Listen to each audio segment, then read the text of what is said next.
கேரளாவோட பத்தினம்திட்டா மாவட்டத்துல இருக்கிற திருவல்லா பகுதியில இருந்த கோயிபுரம் கிராமத்தை சேர்ந்த தம்பதி தான் 58 வயசான ஜனார்த்தன நாயர், 50 வயசான ரமாதேவி. இவங்களுக்கு ஒரு மகனும் மகளும் இருந்தாங்க. அவங்களுக்கு திருமணமாகி வேற வேற ஊர்கள்ல செட்டில் ஆகி இருந்தாங்க. ஜனார்த்தன நாயர் போஸ்ட் ஆபீஸ்ல வேலை செஞ்சுக்கிட்டு இருந்தாரு. காலையில 8 மணிக்கு வீட்டை விட்டு கிளம்புற இவரு மாலை 5:30 மணிக்கு வீட்டுக்கு வருவாரு. ரமாதேவி ஹவுஸ் ஒய்ஃபா இருந்தாங்க. கணவன் மனைவிக்குள்ள சின்ன சின்ன வாக்குவாதங்கள் தவிர பெருசா இவங்களுக்குள்ள எந்த பிரச்சனைகளும் இல்லாம இயல்பா இவங்க வாழ்க்கை போய்கிட்டு இருந்துச்சு. இந்த நிலையில தான் 2006 வருஷம் மே 26 அன்னைக்கு மாலை 5:30 மணிக்கு திருவல்லா போலீஸுக்கு கால் பண்ண ஜனார்த்தன நாயர் போலீஸ் கிட்ட ஒரு அதிர்ச்சிகரமான தகவலை சொன்னாரு. சொல்லப்பட்ட அந்த தகவலை தொடர்ந்து போலீஸ் உடனடியா ஜனார்த்தன நாயரோட வீட்டுக்கு போனாங்க. போலீஸ் அங்க போனப்போ ஜனார்த்தன நாயரோட வீட்டுக்கு முன்னாடி அந்த ஊர் மக்கள் கூடி நின்னாங்க. போலீஸ் நேரா அந்த வீட்டுக்குள்ள போனப்போ அந்த வீட்டோட கிச்சன்ல ரமாதேவி கழுத்து வெட்டப்பட்ட நிலையில ரத்த வெள்ளத்துல உயிரிழந்து கிடந்தாங்க. ஜனார்த்தன நாயர்கிட்ட என்ன நடந்துச்சுன்னு போலீஸ் கேட்டப்போ அவர், சார், நான் எப்பவும் போல வேலை முடிச்சு 5:30 மணிக்கு வீட்டுக்கு வந்தேன். அப்போ வீட்டோட கதவு உள்பக்கமா தாழிடப்பட்டிருந்துச்சு. நான் ஜன்னல் வழியா கையை விட்டு கதவை திறந்து உள்ள போய் பார்த்தேன். அங்க ரமாதேவி கழுத்தறுக்கப்பட்டு கிடந்தா. அவளை நான் எழுப்ப முயற்சி பண்ணேன், ஆனா அவ ஏற்கனவே செத்துட்டா. அவளை யாரோ கொலை பண்ணிட்டாங்க சார், எனக்கு என்ன பண்றதுன்னு தெரியல. அதனால உடனடியா போலீஸுக்கும் எங்க சொந்தக்காரங்க சில பேருக்கும் கால் பண்ணி இன்ஃபார்ம் பண்ணிட்டேன்னு அழுதுகிட்டே சொன்னாரு. மேலும் அவர் சொன்ன தகவலை வச்சு வீட்டுல இருந்த சில தங்க நகைகள் திருடு போயிருக்கு அப்படிங்கறதையும் போலீஸ் தெரிஞ்சுக்கிட்டாங்க. இதுக்கப்புறமா போலீஸ் அந்த கொலை நடந்த வீட்டையும் ரமாதேவியோட சடலத்தையும் பல்வேறு கோணங்கள்ல போட்டோ எடுத்து வச்சுக்கிட்டு அதுக்கப்புறமா அவங்க சடலத்தை பிரேத பரிசோதனைக்காக அனுப்பி வச்சாங்க. போலீஸ் ஜனார்த்தன நாயர் கிட்ட இந்த கொலையில உங்களுக்கு வேற யார் மேலேயாச்சும் சந்தேகம் இருக்கா அப்படின்னு கேட்டதுக்கு, இல்ல சார், கொலை பண்ற அளவுக்கு எங்களுக்கு விரோதிகள் யாரும் கிடையாது, அதனால எனக்கு யார் மேலேயும் சந்தேகம் இல்லை அப்படின்னு அவர் சொன்னாரு. அப்போ அங்க இருந்த அந்த பகுதி மக்கள் சிலர் போலீஸ் கிட்ட போய், சார், இந்த கொலையை சுடலமுத்து தான் பண்ணியிருக்கணும், அவன் மேலதான் எங்களுக்கு சந்தேகமா இருக்குன்னு சொன்னாங்க.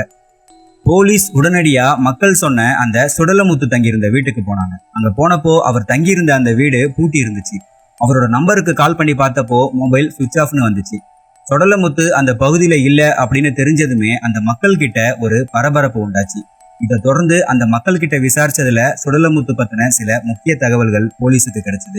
தமிழ்நாட்டை சேர்ந்த சுமார் 25 வயசு மதிக்கத்தக்க சுடலமுத்து ரமாதேவி கொலை நடக்கிறதுக்கு 6 நாட்களுக்கு முன்னாடி தான் அந்த வீட்டுக்கு குடியேறி இருக்காரு. அங்க பக்கத்துல கட்டிட்டு இருக்கிற ஒரு பில்டிங்ல அவர் கொத்தனார் வேலை செஞ்சுக்கிட்டு இருந்திருக்காரு. சுடலமுத்து பெண்களை பாக்குற விதமே சரியில்லை. அங்க இருந்த சில பேர் வீட்டோட பாத்ரூமை சுடலமுத்து எட்டி பார்த்தாரு. ஏற்கனவே அவர் இருந்த வேற ஒரு வீட்லயும் இந்த மாதிரி பிரச்சனைகள் நடந்துதான் அவர் வீட்டை காலி பண்ணிருக்காருன்னு அந்த பகுதி மக்கள் போலீஸ் கிட்ட சொன்னாங்க. சுடலமுத்து கடைசியா தங்கி இருந்த வீட்டுல அவர் கூட ஒரு பெண்ணும் தங்கி இருந்தாங்க. அந்த பெண்ணும் இப்போ சுடலமுத்து கூடவே போயிட்டாங்க அப்படிங்கறத போலீஸ் தெரிஞ்சுக்கிட்டாங்க. இந்த வழக்குல குற்றவாளியா கருதப்பட்ட சுடலமுத்து திடீர்னு மாயமானதால அவரை எப்படியாச்சும் தேடி கண்டுபிடிச்சு அவருக்கு தண்டனை வாங்கி கொடுக்கணும்னு அந்த கோயிபுரம் கிராம மக்கள் போலீஸ் கிட்ட கோரிக்கை வச்சாங்க. இப்படியே ஒரு சில நாட்கள் போச்சு. போலீஸ் இந்த வழக்குல மெதுவா செயல்படுறாங்க அப்படிங்கறத உணர்ந்த அந்த பகுதி மக்கள் குற்றவாளியை கண்டுபிடிக்க சொல்லி போராட ஆரம்பிச்சாங்க. தலைமறைவான சுடலமுத்துவை எப்படியாச்சும் கண்டுபிடிச்சு கைது செய்யணும்னு அப்போதைய முதலமைச்சருக்கும் சில அமைச்சர்கள் கிட்டையும் கோயிபுரம் கிராம மக்கள் மனு கொடுத்தாங்க. சுடலமுத்துவோட ஒரு போட்டோ கூட இல்லாத நிலையில மக்களோட செயல்பாடுகளால திருவல்லா போலீஸுக்கு இந்த வழக்குல ஒரு அழுத்தம் ஏற்பட்டுச்சு. இதை தொடர்ந்து சுடலமுத்து ஏற்கனவே தங்கியிருந்த பழைய வீட்டோட உரிமையாளர்கிட்ட போய் விசாரிச்சதுல சில கூடுதல் தகவல்கள் போலீஸுக்கு கிடைச்சது. இந்த சுடலமுத்து அப்படிங்கிறவர் தூத்துக்குடியில இருக்கிற மந்தித்தோப்பு கிராமத்தை சேர்ந்தவர் அப்படிங்கிறதும் அவர் கூட இருந்த பொண்ணு தென்காசியை சேர்ந்தவங்கிறதும் போலீஸுக்கு தெரிய வந்துச்சு. இந்த தகவல்களின் அடிப்படையில திருவல்லா போலீஸ் சுடலமுத்துவை தேடி தூத்துக்குடியில இருந்த மந்தித்தோப்பு கிராமத்துக்கு போனாங்க. ஆனா அங்க போனதுக்கு அப்புறமா தான் சுடலமுத்து அந்த ஊருக்கு வந்து பல மாசங்களாச்சுன்னு போலீஸ் தெரிஞ்சுக்கிட்டாங்க.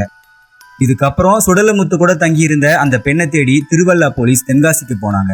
ஆனா தென்காசியில அந்த பெண் எங்க தங்கியிருக்காங்க அப்படிங்கறத போலீஸால சரியா கண்டுபிடிக்கவே முடியல. இதனால இந்த கேஸ் அடுத்த கட்டத்துக்கு போகாம அதே இடத்துல அப்படியே இருந்துச்சு. இப்படியே வாரங்கள் கொஞ்சம் கொஞ்சமா மாதங்களா கடந்து போச்சு. இந்த நிலையில கொலை நடந்ததுல இருந்து 7 மாதங்கள் கழிச்சு கொலை நடந்த வீட்டுக்கு பின்னாடி இருந்த கிணத்துல ரமாதேவிய கொலை செய்ய பயன்படுத்தின அருவாள் கைப்பற்றப்பட்டுச்சு. ஆனா அந்த அருவாள் கொலையாளி கொண்டு வந்தது கிடையாது, அது ரமாதேவியோட வீட்லயே இருந்த கத்திதான்னு தெரிஞ்சதால இந்த விஷயம் இந்த கேஸ்ல எந்த தாக்கத்தையும் ஏற்படுத்தல.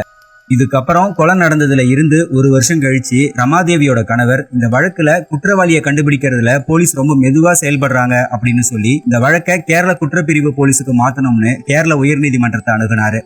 அந்த மனுவை விசாரிச்ச கேரள உயர்நீதிமன்றம் ரமாதேவி கொலை வழக்க கேரள மாநில குற்றப்பிரிவு விசாரிக்கணும்னு ஆணையிட்டாங்க. இதை தொடர்ந்து இந்த வழக்கை விசாரிக்க ஆரம்பிச்ச கேரள குற்றப்பிரிவு போலீஸ் சுடலமுத்து தங்கியிருந்த செல்போனோட சிக்னல் எங்கேயாச்சும் ஆக்டிவேட் ஆகுதான்னு தொடர்ச்சியா செக் பண்ணிக்கிட்டே இருந்தாங்க. ஆனா எங்கேயுமே சுடலமுத்தோட போன் சிக்னல் ஆன் ஆகவே இல்லை. இதுக்கிடையில இந்த வழக்கு பணி சுமை மற்றும் பணியிட மாற்றம் இது மாதிரியான காரணங்களுக்காக வெவ்வேறு டீம் கிட்ட தொடர்ச்சியா மாத்தப்பட்டுக்கிட்டே இருந்துச்சு. வழக்குல எந்த முன்னேற்றமும் ஏற்படாத நிலையில கொலை நடந்ததுல இருந்து சுமார் 2 வருஷம் கழிச்சு ஜனார்த்தன நாயர் தான் வசிச்சுக்கிட்டு இருந்த அந்த கொலை நடந்த வீட்டையும் அந்த நிலத்தையும் வேற ஒருத்தர்கிட்ட விட்டு திருவல்லா பகுதியில இருந்த ஆரன்முலா அப்படிங்கிற ஊர்ல செட்டில் ஆனாரு. கொலை நடந்த புதுசுல குற்றவாளியை எப்படியாச்சும் கண்டுபிடிக்கணும்னு போராடின அந்த பகுதி மக்கள் கிட்ட இருந்த ஆர்வம் சுடலமுத்து எங்கேயுமே கிடைக்கலன்னு தெரிஞ்சதுக்கு அப்புறமா கொஞ்சம் கொஞ்சமா குறைய ஆரம்பிச்சுது.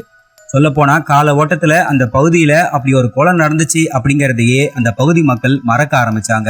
இந்த சமயத்துல தான் சில வருஷங்கள் கழிச்சு இந்த வழக்குல ஒரு முக்கியமான அப்டேட் போலீஸுக்கு கிடைச்சது. சுடலமுத்துவோட செல்போன் சிக்னல் வட இந்தியாவில இருக்கிற கான்பூர்ல காமிக்கிறத போலீஸ் கண்டுபிடிச்சாங்க. இதுக்கப்புறமா திருவல்லா போலீஸ் சுடலமுத்துவை தேடி கான்பூருக்கு போனாங்க. ஆனா கான்பூருக்கு போன அவங்களுக்கு ஏமாற்றம் மட்டும்தான் கிடைச்சது. சுடலமுத்து தன்னோட மொபைலை தொலைச்சிட்டாரு அல்லது தொலைய விட்டுட்டாரு அப்படிங்கறதும் அவரோட மொபைலை ஒரு வட இந்தியரை எடுத்து பயன்படுத்திட்டு இருக்காரு அப்படிங்கறதையும் போலீஸ் தெரிஞ்சுக்கிட்டாங்க. இதனால இந்த வழக்கு திரும்பவும் எந்த முன்னேற்றமும் இல்லாம அதே இடத்துல வந்து நின்னுச்சு. இப்படியே பல வருஷங்களும் ஓடுச்சு. 2022 வருஷம் ஆனப்போ கிட்டத்தட்ட இந்த வழக்கு 16 வருஷங்கள்ல 15 டீம் கிட்ட மாத்தப்பட்டிருந்துச்சு. இதுல இன்ஸ்பெக்டர் சுனில்ராஜ் தலைமையிலான 15வது குழு தான் இந்த வழக்குல ஒரு முக்கியமான திருப்புமுனையை ஏற்படுத்தினாங்க. ஏற்கனவே இந்த வழக்கை விசாரிச்ச 14 டீம் கலெக்ட் பண்ண டீடைல்ஸை வச்சு சுடலமுத்து கூட இருந்த பெண்ணை பெங்களூர்ல திருவல்லா போலீஸ் கண்டுபிடிச்சாங்க. அவங்க கிட்ட பண்ண தீவிரமான விசாரணையில அதிர்ச்சி அளிக்கக்கூடிய சில முக்கிய விஷயங்களை அந்த பெண் போலீஸ் கிட்ட சொன்னாங்க. சுடலமுத்து என்னதான் பெண்கள் விஷயத்துல மோசமான ஆளா இருந்தாலும் அவன் கொலை பண்ற அளவுக்கு தைரியமான ஆள் கிடையாது. கொலை செய்யப்பட்ட ரமாதேவி கிட்டையும் சுடலமுத்து பேசுறதுக்கு முயற்சி பண்ணான். ஆனா ரமாதேவி சுடலமுத்து கிட்ட பேசவே இல்லை அப்படின்னு அந்த பெண் போலீஸ் கிட்ட சொன்னாங்க. அதே போல கொலை நடந்து அந்த பகுதியே பரபரப்பா இருந்த சமயத்துல சுடலமுத்து என்கிட்ட வந்து இந்த கொலையை நான் தான் பண்ணிருப்பேன்னு எல்லாரும் நினைப்பாங்க, ஆனா இந்த கொலையை நான் பண்ணல, ஊர் மக்கள் கோபத்துல என்ன அடிச்சு கொன்னுடுவாங்க, அதனால இந்த ஊரை விட்டு போயிடலாம்னு என்ன சொல்லி தமிழ்நாட்டுக்கு கூப்பிட்டு வந்துட்டாரு. தமிழ்நாட்டுக்கு வந்ததுக்கு அப்புறமா நாங்க 2 பேரும் ஒரே இடத்துல தங்கி ஒன்னாதான் வேலை செஞ்சுக்கிட்டு இருந்தோம். ஒரு நாள் வேற இடத்துல வேலை இருக்குன்னு சொல்லி சுடலமுத்து கிளம்பி போனாரு.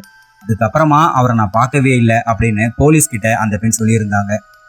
அந்த பெண் கிட்ட பண்ண பல்வேறு குறுக்கு விசாரணையில அந்த பெண் சொல்றது எல்லாமே உண்மைதானும் சுடலமுத்துவுக்கும் இந்த கொலை சம்பவத்துக்கும் எந்த சம்பந்தமுமே இல்லை அப்படின்னு கேரள குற்றப்பிரிவு போலீஸுக்கு தெரிய வந்துச்சு.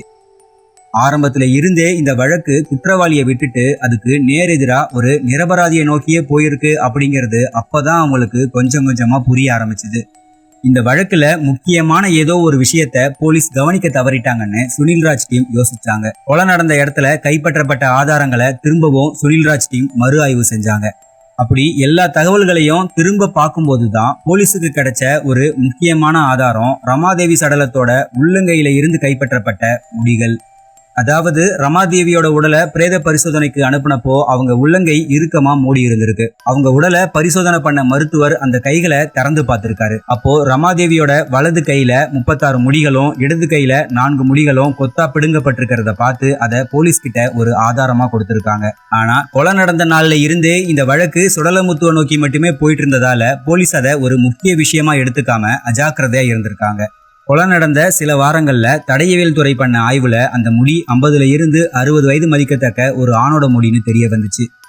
ஆனா சுடலமுத்துவை கண்டுபிடிக்கணும் அப்படின்னு உள்ளூர் மக்கள் பண்ண போராட்டங்களாலையும் அரசியல் அழுத்தங்களாலையும் சுடலமுத்துவை கண்டுபிடிக்கணும் அப்படிங்கிற ஒரே நேர்கோட்டுல மட்டும்தான் இந்த வழக்கு போச்சு. முதல் டீமுக்கு அப்புறமா வந்த 14 டீமுமே சுடலமுத்துவை கண்டுபிடிக்கணும் அப்படிங்கறதையே குறிக்கோளா செயல்பட்டதுதான் இந்த வழக்கோட மிகப்பெரிய பிரச்சனைன்னு சுனில்ராஜ் டீமுக்கு புரிய ஆரம்பிச்சுது. ரமாதேவியோட கையில இருந்த முடி 50ல இருந்து 60 வயது ஆணோடதா இருக்கலாம் அப்படிங்கிற விஷயத்த பாக்குறப்போ போலீஸுக்கு ரமாதேவியோட கணவர் ஜனார்த்தன நாயர் மேல சந்தேகம் வர ஆரம்பிச்சுது. இதுக்கப்புறம் இந்த வழக்கு முதல் முறையா ஜனார்த்தன நாயரை நோக்கி திரும்ப ஆரம்பிச்சுது. கொலை நடந்த அன்னைக்கு ஜனார்த்தன நாயர் போலீஸ் கிட்ட என்ன சொல்லியிருந்தாருன்னா, நான் வேலை முடிச்சுட்டு வீட்டுக்கு வந்தேன், அப்போ வீட்டு கதவு உள்பக்கமா தாழிடப்பட்டிருந்துச்சுன்னு சொன்னாரு. அதுக்கு என்ன அர்த்தம்னா, கொலை நடந்ததுக்கு அப்புறம் கொலையாளி வெளியே போயிட்டு உள்பக்கமா கைவிட்டு தாழ்பால் போட்டுட்டு போயிருக்கான் அப்படிங்கிறது தான். ஆனா கொலை நடந்த அன்னைக்கு அந்த வீட்டை முழுசா போலீஸ் போட்டோ எடுத்து வச்சிருந்தாங்க. அந்த போட்டோல அந்த வீட்டோட கதவை கவனிக்கிறப்போ கதவை ஒட்டி இருந்த சின்ன ஜன்னல் வழியா உள்ள இருக்கிற தாப்பால திறக்க மட்டும்தான் முடியும். வெளியில இருந்து உள்பக்கமா தாப்பால் போட முடியாது, அதுக்கு வாய்ப்பே இல்லை அப்படின்னு பார்த்தா ஏதோ ஒரு காரணத்துக்காக ஜனார்த்தன நாயர் பொய் சொல்லியிருக்காருங்கிறத சுனில்ராஜ் டீம் புரிஞ்சுக்கிட்டாங்க. இதுக்கப்புறமா ஜனார்த்தன நாயரோட பிளட் சாம்பிளை கலெக்ட் பண்ணி தடயவியல் துறை பண்ண ஆய்வுல அந்த முடி ஜனார்த்தன நாயரோடது தான் உறுதியாச்சு. இதுக்கப்புறம் சந்தேகத்தின் பேர்ல போலீஸ் ஜனார்த்தன நாயரை விசாரிக்க ஆரம்பிச்சாங்க. அப்போ ஜனார்த்தன நாயர் சொன்ன சில தகவல்களும் கொலை நடந்த சமயத்துல அவர் ஸ்டேட்மெண்ட்ல சொல்லியிருந்த தகவல்களும் ரொம்பவே மாறுபட்டதா இருந்துச்சு. கொலை நடந்ததும் பதட்டத்துல வெளியே வந்து பக்கத்து வீட்டுக்காரங்க கிட்ட சொல்லாம எதுக்கு சொந்தக்காரங்களுக்கு போன் பண்ணி சொல்லணும் அப்படின்னு அடுக்கடுக்கான கேள்விகள் அவர்கிட்ட கேட்கப்பட்டுச்சு. அதுல பல முரண்பாடான தகவல்களை சொன்ன ஜனார்த்தன நாயர் ஒரு கட்டத்துல இந்த கொலையை நான் தான் பண்ணேன் அப்படின்னு போலீஸ் கிட்ட ஒத்துக்கிட்டாரு. ஹவுஸ் ஒய்ஃபா இருந்த 50 வயசான ரமாதேவி அந்த பகுதியில இருந்த சில ஆண்கள் கூட சகஜமா பேசி சிரிச்சு பழகியிருக்காங்க. இந்த விஷயம் ஜனார்த்தன நாயருக்கு பிடிக்காம இருந்திருக்கு. ஜனார்த்தன நாயரும் ரமாதேவியும் ஒன்னா இருந்ததால ரமாதேவிக்கு டியூபல் பிரெக்னன்சி ஏற்பட்டிருக்கு. அதாவது கருப்பையில தங்காம கருப்பைக்கு வெளியில இருக்கிற குழாயிலேயே தங்கிடுறது தான் டியூபல் பிரெக்னன்சி. இந்த டியூபல் பிரெக்னன்சியால ரமாதேவிக்கு உடல்நல பிரச்சனைகள் ஏற்பட்டுச்சு. ஆனா இந்த அறிவியல் பூர்வமான விஷயத்தை தெரிஞ்சிடாத ஜனார்த்தன நாயர் ரமாதேவிக்கு ஏற்பட்ட இந்த பிரச்சனை அவங்க பல ஆண்கள் கூட தொடர்புல இருந்து அதனாலதான் ஏற்பட்டிருக்கு அப்படின்னு சந்தேகப்பட்டிருக்காரு. இதனால அவங்களுக்குள்ள தொடர்ச்சியா சண்டைகள் நடந்துகிட்டே இருந்திருக்கு. இந்த நிலையில தான் 2006 மே 26 அன்னைக்கு ஜனார்த்தன நாயர் மாலை 3 மணிக்கு வீட்டுக்கு வந்திருக்காரு. அப்போ கணவன் மனைவிக்குள்ள வாக்குவாதம் ஏற்பட்டு ஜனார்த்தன நாயர் வீட்டுல இருந்த அருவாளால ரமாதேவியோட கழுத்துல வெட்டி கொண்டிருக்காரு.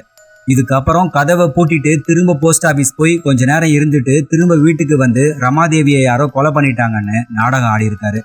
72 வயதான ஜனார்த்தன நாயர் இந்த எல்லா விஷயங்களையும் போலீஸ் கிட்ட வாக்குமூலமா சொன்னதுக்கு அப்புறம் 2023 வருஷம் ஜூலை மாசம் அவரை பத்தினம்திட்டா நீதிமன்றத்தில் ஆஜர்படுத்தி அதுக்கப்புறம் கோட்டாரக்கரை சிறைகளை அடைச்சாங்க. இந்த வழக்கு இன்னமும் விசாரணை நிலையில தான் இருக்கு. ஆரம்பத்துல இந்த வழக்குல குற்றவாளியா கருதப்பட்ட சுடலமுத்து இப்ப வரைக்கும் எங்க இருக்காருன்னு யாருக்குமே தெரியாது. தான் குற்றவாளியா சிறைக்குள்ள தள்ளப்படுவோம் அப்படின்னு நினைச்சு அவர் தலைமறைவா இருக்கலாம், இல்ல அவர் இறந்து கூட போயிருக்கலாம். கேரளாவுல நடந்த இந்த குற்ற சம்பவத்துல ஜனார்த்தன நாயர் தான் குற்றவாளி அப்படிங்கறத யாரெல்லாம் ஆரம்பத்திலேயே கண்டுபிடிச்சிங்க அப்படிங்கறதையும், இந்த வழக்கு சம்பந்தமான உங்களோட ஒப்பீனியன் என்ன அப்படிங்கறதையும் கமெண்ட்ல சொல்லுங்க. இதே மாதிரி இன்னொரு வீடியோவில் சந்திக்கலாம்.